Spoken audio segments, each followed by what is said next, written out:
नमस्कार दोस्तों, आपका स्वागत है कृष्णा स्पॉट चैनल में। श्री कृष्ण ने कहा है, सबसे बड़ा पाप है यह सजा है भयानक। शास्त्रों पुराणों में बताया गया है कि मनुष्य धरती पर रहकर जो भी अच्छे या बुरे कर्म करते हैं, उन सभी कर्मों का लेखा जोखा मृत्यु के बाद होता है और उसके अनुसार सजा और पुनर्जन्म मिलता है। ईश्वर की दृष्टि में जो अच्छे कर्म यानी आपके काम होते हैं, उसे पुण्य कहा जाता है और जो बुरे कर्म होते हैं उन्हें पाप कहा जाता है। पुराणों में कई अच्छे और बुरे कर्मों के बारे में बताया गया है। गरुड़ पुराण और कठोपनिषद में तो यह भी बताया गया है, न उसकी सच्चाई, और जब जीवन नहीं रहा तो भ्रम कहाँ रह गया, और जब न जीवन रहा न उसका भ्रम रह गया तो कमजोरी किस बात की हो जीवन में।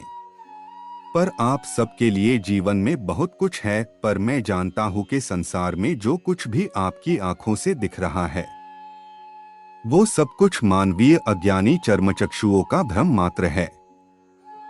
सत्य तो मात्र ये कि इस ब्रह्मांड के हर छोटे बड़े जीव जंतु, ग्रह, नक्षत्र व पिंडों में जहां भी जीवन है, सब में आत्मा ही उन सबके जीवन का कारण है, वही दृष्टा है, वही साक्षी है।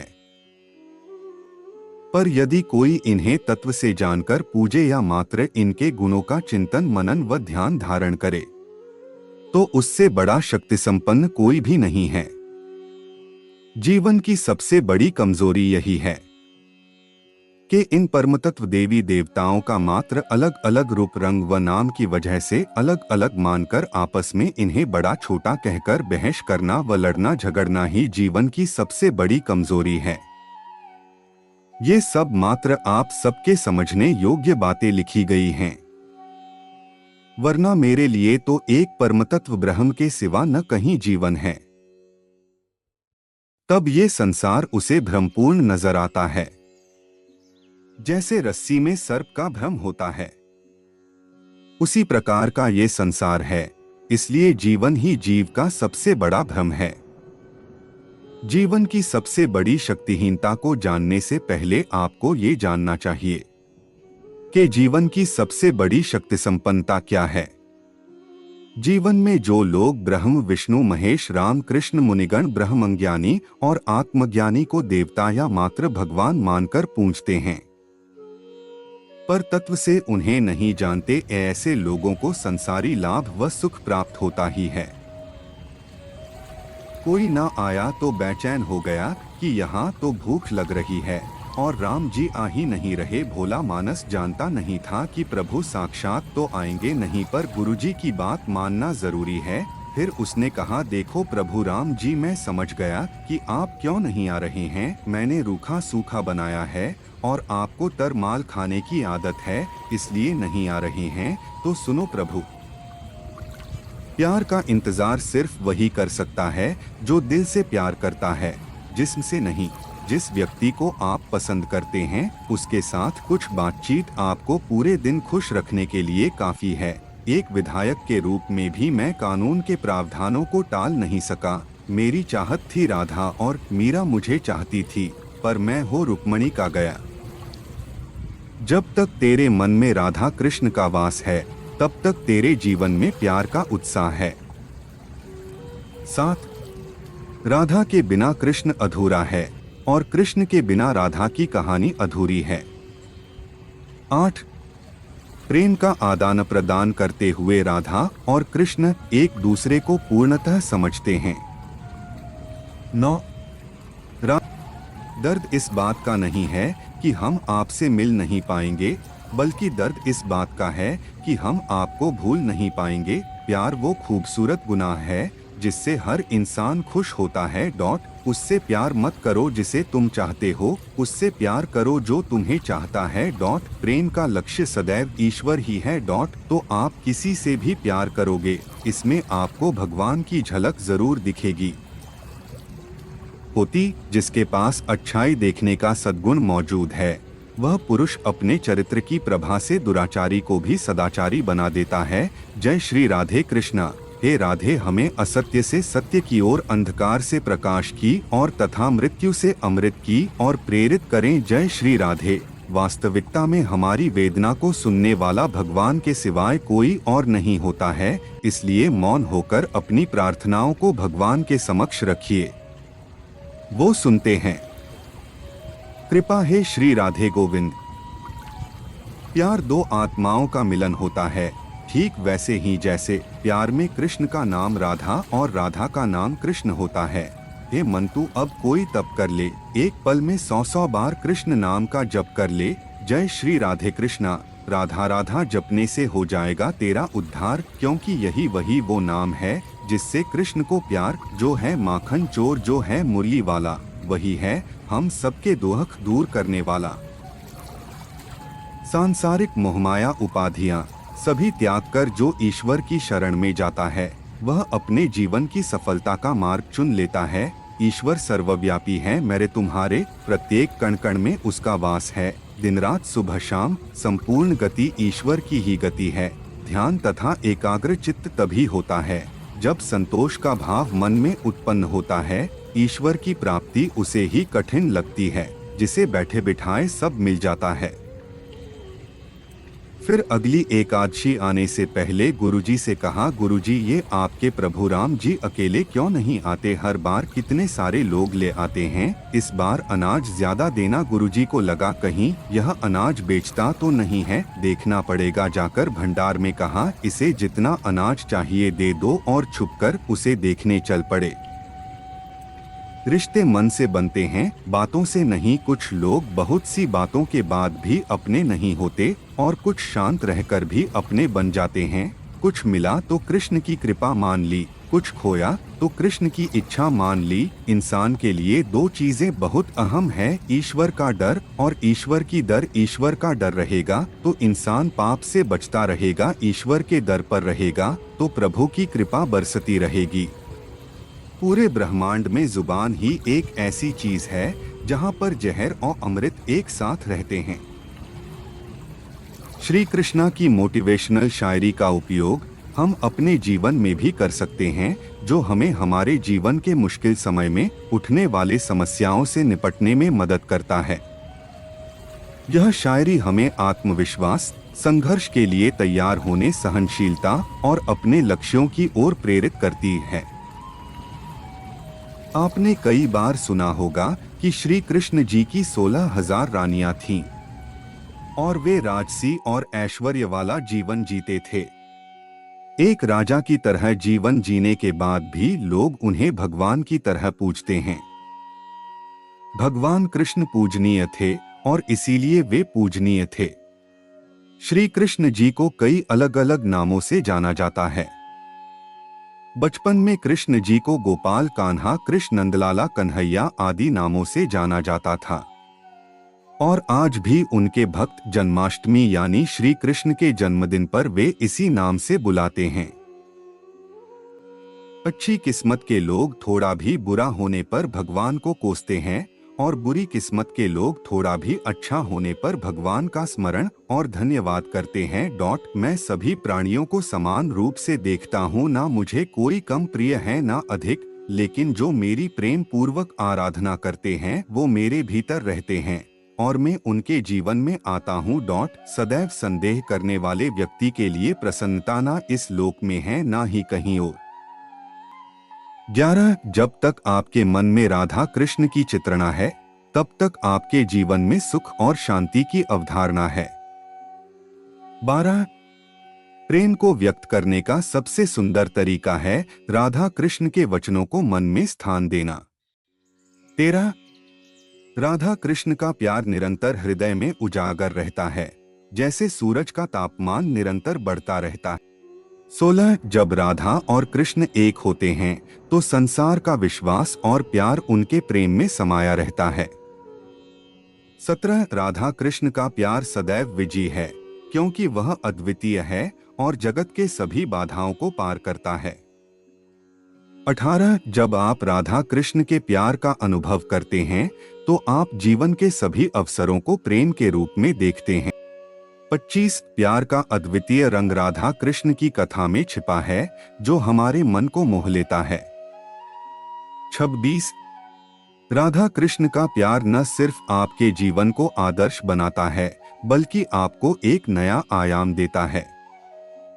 27 जब तक आपके हृदय में राधा कृष्ण की धुन गूंजती रहती है, तब तक आपका जीवन प्यार। काश किसी रोज उतर आओ सांवरिया, तुम अपनी तस्वीर से एक लम्हे की तरह। दिल का हर राज बयां हो जाए फिर बारिश की तरह। जय श्री राधे कृष्णा। जो व्यक्ति अच्छाइयाँ देखने की आदत बना लेता है, उसके अंतर्जगत का निर्माणशील गुण दैवी तत्वों से होता है। उसमें ईर्ष्या, द्वेष, स्वार्थ की गंध नहीं। कृष्ण का पूरा जीवन बस इसी बात को दर्शाता है। उनके जीवन में तुम और मैं नहीं था, बस मैं और मैं या तुम और तुम ही था। चाहे वे गोपियों के साथ हों, चाहे वे एक राजनेता के तौर पर काम कर रहे हों या फिर वे गीता का उपदेश दे रहे हों, उनका संदेश हमेशा एक ही था, सभी को अपने साथ समाहित करने का। एक बार जब सिर्फ मैं और मैं वाली बात आ जाए, तो कर्म तो बस परिस्थिति और उचित निर्णय से तय होता है। कोई भी। नकुल ने क्या देखा? नकुल भी भ्रमण पर थे और उन्होंने भी एक आश्चर्यजनक घटना देखी। नकुल ने देखा कि एक पहाड़ के ऊपर से एक बड़ी सी शिला लुढ़कती हुई आती है और कितने ही वृक्षों से टकराकर उनको नीचे गिराते हुए आगे बढ़ जाती है।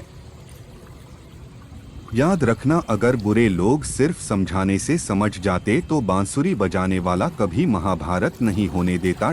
जिंदगी में कभी भी अपने किसी हुनर पर घमंड मत करना, क्योंकि पत्थर जब पानी में गिरता है तो अपने ही वजन से डूब जाता है। अच्छे लोगों की कृष्ण परीक्षा बहुत लेता है, परंतु साथ नहीं छोड़ता, और बुरे लोगों को कृष्ण बहुत कुछ देता है, परंतु साथ नहीं देता। जिंदगी के इस रण में खुद ही कृष्ण और खुद ही अर्जुन बनना पड़ता है। रोज अपना ही सारथी बनकर जीवन की महाभारत को लड़ना पड़ता है। भरोसा अगर खुद पर रखो तो ताकत बन जाती है, और दूसरों पर रखो तो कमजोरी बन जाती है। आप कब सही थे इसे कोई याद नहीं रखता है, लेकिन तुम कब गलत थे इसे सब लोग याद रखते हैं। हर किसी के अंदर अपनी ताकत और अपनी कमजोरी होती है। मछली जंगल में नहीं दौड़ सकती और शेर पानी में राजा नहीं बन सकता, इसलिए अहमियत सभी को देनी चाहिए। सुनो प्रिय, सारी जिंदगी आपका इंतजार किया है, मैंने तो आपकी गैरमौजूदगी से भी प्यार किया है। इंसान के बर्बाद होने के 6 कारण: नींद, गुस्सा, डर, थकान, आलस्य और काम टालने की आदत। रिश्तों में नियमित दूरियां रिश्तों को जोड़ती है और अनियमित दूरियां रिश्तों को तोड़ती है। मनुष्य अपने विश्वास से निर्मित होता है। जैसा वो विश्वास करता है वैसा वो बन जाता है। उस इंसान का मंजिल से भटक जाना तय है जिसकी संगत में नकारात्मक लोग रहते हैं। और मन परेशानी की ऊंची ऊंची लपटें लेने लगता है। कभी कभी तो मुझे ऐसा लगता है कि हम में से कई लोग सिर्फ परेशान होने के लिए जीते हैं। सारी परेशानी, पीड़ा, दुविधा अक्सर हमारी मन की बनाई हुई कहानियां होती हैं। उनका वादा भी अजीब था कि हम जिंदगी भर साथ रहेंगे। हमने ये भी नहीं पूछा कि ये प्यार से था या यादों से। चाहे चीजें आपके साथ हो या न हो, आपको हर दिन चिंता होती है। अगर प्यार पक्का है तो तकरार चाहे कितनी भी गहरी क्यों न हो, रिश्ता बना हुआ है। किट कैट की कसम, तुम बहुत सुंदर नजर आते हो। राधे राधे। कान्हा जी लो, आज हम आपसे निकाह इश्क करते हैं। हाँ, हमें आपसे मोहब्बत है, मोहब्बत है, मोहब्बत है। राधे राधे। प्यार में कितनी बाधा देखी, फिर भी कृष्ण के साथ राधा देखी। गोकुल में हैं जिनका वास गोपियों संग करे निवास। देव की यशोदा हैं जिनकी मैया ऐसे हैं हमारे कृष्ण कन्हैया। अगर आप में सभी को साथ लेकर चलने की भावना है तो आप अपनी बुद्धि से उस परिस्थिति के मुताबिक काम करेंगे। अगर आपकी मानसिकता सभी को साथ लेकर चलने की नहीं है, अगर आपकी सोच में तुम और मैं अलग अलग हैं, तो आप जो भी करेंगे वह गलत ही होगा। आप कोई भी काम सही कर ही नहीं सकते, क्योंकि आपका पूरा का पूरा वजूद ही गलत है, क्योंकि आपने बस तुम और मैं बना रखा है। आपके मन को अगर आप अपने वश में नहीं करेंगे तो वो आपके दुश्मन की तरह काम करना शुरू कर देगा। अहंकार करने पर इंसान की प्रतिष्ठा, वंश और वैभव तीनों ही चले जाते हैं। विश्वास ना हो तो रावण, कौरव और कंस का अंत देख लो। तू करता वही है जो तू चाहता है, होता वही है जो मैं चाहता हूँ। तू वही कर जो मैं चाहता हूँ, फिर होगा वही जो तू चाहता है। इंसान गलत कार्य करते समय दाएं बाएं आगे पीछे चारों तरफ देखता है, बस ऊपर देखना भूल जाता है। पेड़ कभी डाली काटने से नहीं सूखता, पेड़ हमेशा जड़ काटने से सूखता है। वैसे ही इंसान अपने कर्म से नहीं बल्कि छोटी सोच और गलत व्यवहार से हारता है। सफलता पाने वाले भूत या भविष्य की चिंता किए बिना अपने वर्तमान को सुधारते हैं। यदि हार की संभावना ना हो तो जीत का कोई अर्थ नहीं है। तुमने खुद को कमजोर मान रखा है, वरना जो तुम कर सकते हो वह कोई दूसरा नहीं कर सकता।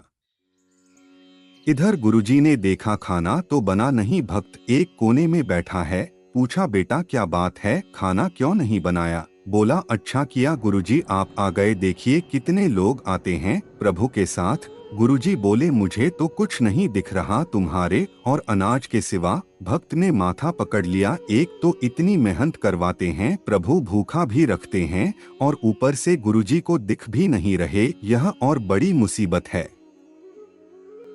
जो कुछ हुआ अच्छे के लिए हुआ, जो हो रहा है अच्छे के लिए हो रहा है, जो होगा वह भी अच्छे के लिए ही होगा। जिस इंसान के चारों तरफ नकारात्मक लोग रहते हैं, उस इंसान का मंजिल से भटक जाना तय है। अपने अनिवार्य कर्तव्य का पालन करें, क्योंकि क्रिया वास्तव में निष्क्रियता से बेहतर है। कल की फिक्र मत करो। जिस ईश्वर ने आज तक संभाला है वह आगे भी संभाल लेगा। श्री कृष्ण जी कहते हैं, कठिन समय में समझदार व्यक्ति रास्ते खोजते हैं और कायर व्यक्ति बहाने।